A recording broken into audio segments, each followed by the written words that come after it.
उठे, आँख खुली उठे, कहते वो तो शराबी है, वो तो ऐसा बंदा है। पर ये मेरा ख्याल है शैतान हो सकता है। अगर इश्क में कोई गंजाइश होती तो मेरे लबों पर और फरमाइश होती। ना सो पाया हूँ चैन से कभी, ये है यार मेरे यार के गम के। इश्क हकीकी की मंजिल पहली सीढ़ी है जो वो इश्क मजाजी है। कसमें वादे झूठी तेरी, कर दी बर्बाद तूने ज़िंदगी मेरी। सबसे पहले अपने फ़ौज तैयार किया, गुलामी से निकाला है कि यार इंसानों को जीना सिखा रहे हैं ये अपने तरीके से। ये डाकुओं का मुकाबला इमरान खान कर रहे हैं, डाकुओं को बता रहे हैं कि तुम डाकू हो।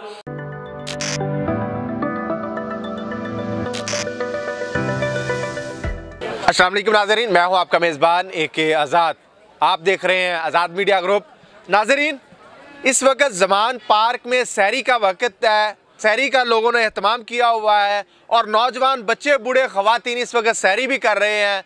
हमें यहाँ पर एक ऐसा शाहकार नज़र आया जिसने अपना रिक्शा भी चोरी करवाया, इसके बावजूद भी खान के लिए यहाँ पर वो शायरी करता है। खान की मोहब्बत में उसका एक ही मिशन है कि मुझे खान से मिलना है, हर सूरत खान में मिलना है। यहाँ तक कि उसका रिक्शा चोरी हुआ, इसके बावजूद भी उसकी मोहब्बत कब ना हुई। वो खान साहब के इधर आस्थाने पे आता है, आके शायरी करता है, लोगों को, नौजवानों के जो दिलों को लुभाने की कोशिश करता है, उनमें जोशो खरोश वलवला पैदा करता है।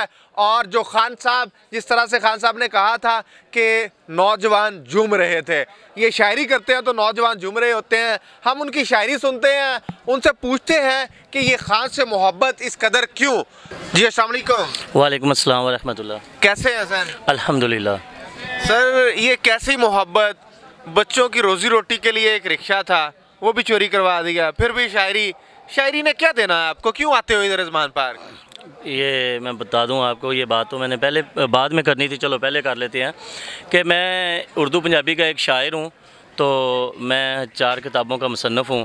तो सफ़ेद पोशी कायम रखते हुए तो अल्लाह पाक ने मेरे ज़िम्मे जो लगाया था, मेरे कारोबार था, मैंने मैट्रिक भी रिक्शे में किए थे, ठीक है। उसमें मैंने अपनी सारी शायरी की है, अपना रोज़गार, तो उसमें रोज़गार भी करता था, शायरी भी करता। रिक्शे में क्या मतलब, इसे मैं समझा नहीं आप। इसका मतलब यह है कि मैंने स्टडी रिक्शे में की है, रिक्शा भी चलाना है, स्टडी भी करनी है। उस्ताद कोई नहीं था? उस्ताद था ना, मैं ओपन यूनिवर्सिटी के थ्रू करता था। तो मैं अपने रिक्शे में और बाद में एकेडमी को, ट्यूटर्स को टाइम देता था, तो अपनी स्टडी भी करता था, अपना काम सवारी ना होने की वजह से।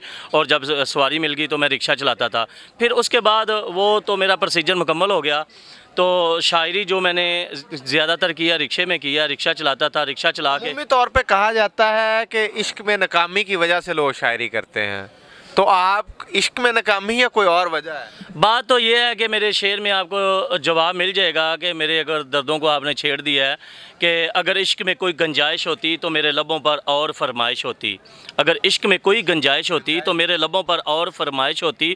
मैं एक और महबूब बना लेता, मेरी फिर से फिर आजमाइश होती। मेरी फिर से फिर आजमाइश होती। ऐसा होता है एक बार तो मान लेते हम, बार बार हैं ये हर बार के गम। ना सो पाया हूँ चैन से कभी, ये है यार मेरे यार के गम। रो रो के दिल ज़ख्मी, आंखें मुजरम, मेरे गम गमों के सरदार के गम। ये तो थी मेरी इश्किया जो शायरी। तो इससे आगे जितना बोलेंगे निकलते जाएंगे। हम खान साहब के हवाले से तो बिलखुसूस आपकी शायरी सुनेंगे, लेकिन मुझे एक और चीज़ बताएं। जी कि शायरी फर्स्ट टाइम जब पहली आपने आगाज़ किया तो क्या सोच के, कहाँ से, इसका माखज़ क्या बना? इसका माखज़ ये था, इसका जो इस सारे सद्दो बाब का अनवान ये था कि मैं अल्लाह ताला की तरफ मेरा रुझान था, ठीक है। जैसा कि मेरा असल कलाम ये है, ये तो इश्क़ हकीकी। हाँ, इश्क़ हकीकी। मेरे जो उस्ताद थे वो कहते थे कि इश्क़ हकीकी की मंजिल पहली सीढ़ी है जो वो इश्क़ मजाजी है। मजाज में हम आए हैं, मजाज में इश्क़ किया है तो हकीकत में खुद ब खुद ये चलता चलेगा। तो इश्क़ हकीकी की पहली सीढ़ी इश्क़ मजाजी है। तो इश्क़ मजाजी तो होना लाजम है। उससे कोई नशावर लोग हो जाते हैं, नशा करते हैं, कोई अपने आप को बिगाड़ लेते हैं, अपनी सूरत, अपना हुलिया बिगाड़ लेते हैं, कुछ संवार लेते हैं, फिर अल्लाह ताला की तरफ रुझान करते हैं। तो फिर वो अल्लाह ताला की तरफ जब रुझान करते हैं फिर वो आगे निकलते जाते हैं। तो मैं शायरी तो मेरी शायरी आज सुनाना चाहेंगे कि वो पहली शायरी थी क्या आपकी? पहली शायरी तो मेरी ये थी, तूने जो साथ मेरे मजाक किया, ना जाने कैसे मैंने बर्दाश्त किया। तेरी चंद दिनों की दिल लगी से मुझे ज़िंदगी भर का रोना मिला। क्यों तुम हर ख़ता को अदा कहती हो, मेरे सामने गैरों का दामन थाम लिया। हर बेवफ़ाई को तुम वफ़ा कहती हो, बर्बाद हुई ज़िंदगी मेरी तुम मजाक कहती हो। अंधी हो क्या, क्यों दिन को रात कहती हो। तेरा ये अनमोल चेहरा हसीं कितना दिलबर तेरा, लब तेरे लाजवाब नज़रों में कहर बेहसाब। कसमें वादे झूठी तेरी, कर दी बर्बाद तूने ज़िंदगी मेरी। तूने जो साथ मेरे मजाक किया, न जाने कैसे मैंने बर्दाश्त किया। ये शायरी उस तक पहुँच भी पाई या नहीं?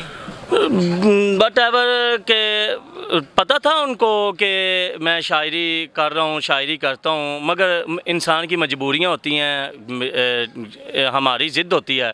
जो इश्क में इस कदर दीवाना हो जाता है, वो समझता है कि मुझे फॉलो किया जाए, ये चीज़ मेरी हो जाए, मैंने इस पे उंगली रख दिया। मगर उनकी भी कुछ मजबूरियाँ होती हैं। वो आपने फिर शायरी का कोई अनुमान बदलने की कोशिश की? ये पहली शायरी तो आपने कर ली ना, अब जब आपको मजबूरी का पता चला फिर कोई और शायरी का? जी जी जी, मेरी जो मार्फत की शायरी है, आप मुझ पे अगर कुफर का फतवा ना लगा दें तो मेरा इश्क नहीं इश्क इस कदर हकीकी इश्क है। जब होश मिला आदम को तो आदम कुछ देखने में मसरूफ़ था, आस पास खुदा का ज़हूर था, जब गौर से देखा तो वो मोहम्मद का नूर था। ठीक है, इसके बाद मुझे ख्याल आया कि जब खुदा अकेला था, कुछ भी नहीं था, ज़मीन आसमां हजूर पुरनूर, आदम जिन मलाइक हूरों, जो भी कुछ है कुछ भी नहीं था। हत्ता के खुदा का अर्श भी नहीं था, हत्ता के खुदा के बैठने की कुर्सी भी नहीं थी, मगर खुदा था।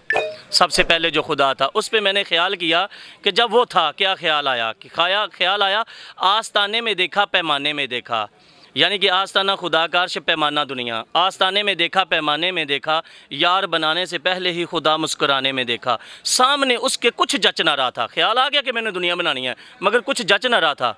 सामने उसके कुछ जच ना रहा था, ख़ुद को मिट्टी में समा जाने में देखा।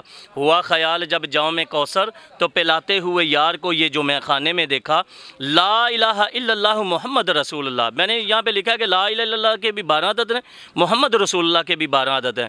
ला इलाहा इल्लल्लाह की मिसाल कोई नहीं, मोहम्मद रसूलुल्लाह की मिसाल कोई नहीं। ला इलाहा इल्लल्लाह बेमिसाल है, मोहम्मद रसूलुल्लाह भी बेमिसाल है। आगे जाके मैंने लिखा है कि मैं दोनों को फिर दो कैसे कहूँ, मैं तो एक ही कहूँगा, ला इलाहा इल्लल्लाह मोहम्मद रसूलुल्लाह। ला इलाहा इल्लल्लाह की नहीं कहीं मिसाल कोई, ख़ुद को बेमिसाल मोहम्मद रसूलुल्लाह के आईने में देखा। बना चेहरा जो यार का खुदा खुश होने लगा, मोहम्मद ने देखा कि खुदा शर्माने में देखा। कुछ पर्दा था परवाने, कुछ पर्दा था परवाने, या फिर वो पर्दे में रहा, मोहम्मद के रूप में खुदा ज़माने में देखा। ये थी मेरी शायरी जो मार्फत की है और ये मैं करता हूँ। तो ये इश्क से बात शुरू हुई, मार्फत पे बात पहुंची, तो खान साहब की तरफ रुझान किस तरह क्यों आ गया? जी देखें, ये ज़िंदगी फ़ानी है, ये दुनिया फ़ानी है। मैं अक्सर कहता हूँ कि मैं तो कुछ भी नहीं, मैं तो हाँ फ़ानी, मेरी ज़ात कोई नहीं, बाकी ज़ात रब्बा तेरी, तू ते हाँ बाकी। मेरी ज़िंदगी, मेरी ये दुनिया, ये सब कुछ फ़ानी है। ये फ़ना में रह के बका की फ़िक्र करना, ये भी बड़ी बात होती है। इमरान खान बका की फ़िक्र करते हैं कि मेरे मरने के बाद क्या होना चाहिए, मेरे मरने के बाद अल्लाह मुझसे पूछें कि दुनिया में क्या करके आया भाई।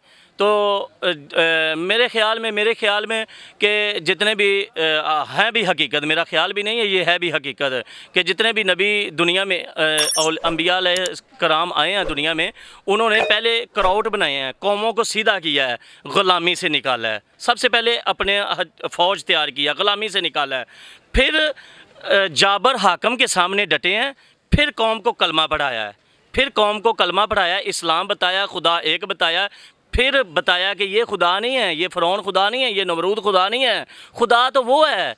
ठीक है, पहले उनको अपना किया है, पहले उनको जीने के ढंग सिखाए हैं, पहले उनको तलीम तरबियत की है। हत्ता कि दुनिया के पहले दरस उस्ताद थे वो हज़रत अदरीस हैं, हज़रत अदरीस अलैहिस्सलाम। उन्होंने सबसे पहले अल्लाह ताला ने इल्म नजूम, इल्म सियासत, ये जो लोग कहते हैं सियासत आज की है, सियासत आज की झूठ में चली गई है। इल्म सियासत ये कसस अंबिया में मौजूद है। इल्म सियासत, इल्म नजूम, इल्म हिकमत अल्लाह ताला ने उनको अता फरमाया। फिर वो चले गए अल्लाह के पास, अर्श पे चले गए, अभी तक वो वहीं पे हैं। तो वो एक अलग बात है। कुछ जो दुनिया में क्राउड बनाता है, एक कौम बनाता है, दुनिया को जीना सिखाता है, फिर वो कलमा पढ़ाते हैं, मगर इन्होंने कलमा तो नहीं पढ़ा। इन्होंने कलमा तो नहीं पढ़ाना, ये अंबिया तो नहीं है, ये औलिया तो नहीं है, ये एक इंसान है। ये इंसानों को इंसानों के रास्ते पे ही ले आए तो सबसे बड़ी बात यह है, इनके बख्शिश का ज़रिया बन जाएगा। मैं इसलिए इनका फ़ैन हुआ कि यार इंसानों को जीना सिखा रहे हैं, ये अपने तरीके से ये डाकुओं का मुकाबला इमरान खान कर रहे हैं। डाकुओं को बता रहे हैं कि तुम डाकू हो, तो जो लुटने वाला है उनको बता रहे हैं कि आप लुटे जा रहे हैं, आप समझें कुछ भाई। जैसे फ़िरौन के ख़िलाफ़ समझाया जाता था, हज़रत मूसा फरमाते आप जुल्म सह रहे हैं, आप लुटे जा रहे हैं भाई, समझो। जो समझदार थे वो साइड पर लग गए, फिर फ़ौज बन गई, फिर मुकाबले हुए, फिर अंजाम में फ़िरौन आपके सामने है। तो मैं फ़ैन हो गया कि यार कि ये दुनिया फ़ानी में रहकर बका का निज़ाम, यानी कि मेरी बाकी की ज़िंदगी अच्छी, मेरे मरने के बाद मुझे लोग अच्छा कहें, मेरी ज़िंदगी अच्छी हो, अल्लाह पाक मुझे सवाल करें तो मैं कहूँ कि मैं ये काम करके आया। इसलिए मैं इमरान खान का झंडे का दामन मैंने थामा हुआ है। सवालात तो बहुत ज़्यादा हैं, मैं यहाँ पर जसारत नहीं करूँगा चूँकि वक़्त की नज़ाकत को मद्देनज़र रखते हुए मुझे आगे बढ़ना है। फर्स्ट वन तो मेरा मुखातिब इस वक्त वो मुल्ला है जो मिंबर रसूल पर तो बैठा है, लेकिन मस्जिद में उसने लिख रखा है यहाँ पर सियासी गुफ्तगू करना मना है। सियासत का मतलब तो था मामलात को अफवाम व तफहीम से सुलझाना। अगर इस्लाम में अकल और शऊर की बुनियाद पर मामलात को सुलझाना मना है तो आप मस्जिद में आज फिर लिख दो, वरना ये मैट्रिक पास रिक्शा चलाने वाले बंदे की अकल पे ये तारी हो गया कि अंबिया ने सियासत की, सियासी शऊर दिया। तो आइए आप खान साहब से इख्तलाफ कर सकते हैं, खान साहब के नज़रिया से इख्तलाफ कर सकते हैं। ये जो मैंने लिखा है कि इसका अनुमान यही है कि जो बंदा इस राह पे चल जाता है, हकीकी राह पे चल जाता है, तो अल्लाह ताला भी उसको सलाम भेजते हैं। जैसे मेरे पास बहुत सारी दलीलें हैं।